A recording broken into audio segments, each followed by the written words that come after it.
যে পটাশিয়ামের ইলেকট্রন বিন্যাস। তোমরা অনেকে হয়তো এই ইলেকট্রন বিন্যাসটা করতে অনেক বেশি ভয় পাও যে কিভাবে কি করবা না করবা। তো আমরা একটা নাম্বার দিয়ে আসলে ইলেকট্রন বিন্যাসটা করবো, সেটা হচ্ছে যে নাম্বারটা হচ্ছে 1, 22, 33, 434। কারণ আমি লিখি 1, 22, 33, তারপর লিখবো 434। আমাদের যত দূর পর্যন্ত লাগে, এরপরে আরো নাম্বার আছে 1, 22, 33, 434, 54, 56। আমাদের যত দূর পর্যন্ত লাগে ততটুকু লিখবো। তাহলে এখন যেহেতু এটা আপ বাউন্ড নীতি অনুসারে করব, মানে উপশক্তি স্তর দিয়ে করবো, তাহলে প্রথমে আমরা কি দিব, এস। শুরু হলেই এস বসাবো। তাহলে 2 শুরু হয়েছে এস দিব, এখানে এ 2s, তাহলে এখানে কি হবে 2p হবে। 3 শুরু হয়েছে 3s, তারপর কি হবে 3p। 4 শুরু হয়েছে, তাহলে 4s দিব। আর এখানে যেহেতু 3s 3p, তাহলে এখানে অবশ্যই কি হবে 3d হবে। এখন আমরা হিসাব করি, দুইটা এসে ঢুকবে কয়টা ইলেকট্রন, দুইটা পিতে ঢুকবে কয়টা, 6টা। এসে কয়টা, দুইটা। পিতে কয়টা, 6টা।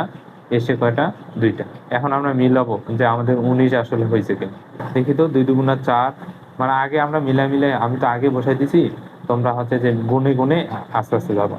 তাহলে 2 2 4, 6 হচ্ছে 10, 10 আর 16 হচ্ছে কত,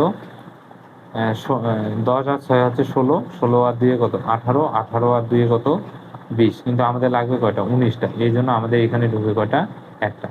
কিন্তু আমরা তো এইভাবে ইলেকট্রন বিন্যাস করে এইভাবে করলাম, কিন্তু আমরা সাধারণত ইলেকট্রন বিন্যাসটা করি কিভাবে, 1s2, 2s2, 2p6, 3s2, 3p6, তারপর হচ্ছে 3d, মানে 3p এর পরে 3d, তারপর 4s।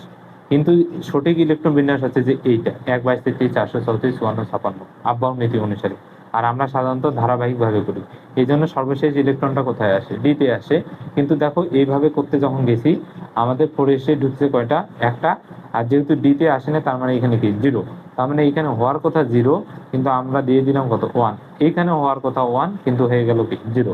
এটাই হচ্ছে কাহিনী। এই জন্যই আমাদের খ নম্বরে প্রশ্ন করে পটাশিয়ামের সর্বশেষ ইলেকট্রনটা 4s 3d তে না গিয়ে কেন 4s যায়। এটার লজিকটা হচ্ছে এই 4s আর 3d এর মধ্যে 4s হচ্ছে ছোট, 4s হচ্ছে যে ছোট, আর 3d হচ্ছে কি বড়।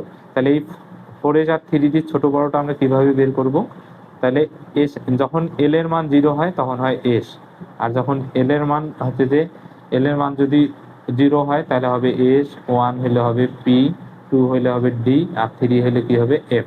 তাহলে ডি এর জন্য কত 2, তাহলে 2 বসাই। 3 আর 2 কত 5। এখন বলো তো 4 বড় না 5 বড়, অবশ্যই 5 বড়। আর ছোটকে তাহলে 4s। এই জন্য সর্বশেষ পটাশিয়ামের সর্বশেষ ইলেকট্রনটা 3d তে না গিয়ে প্রবেশ করে কোথায়, 4s।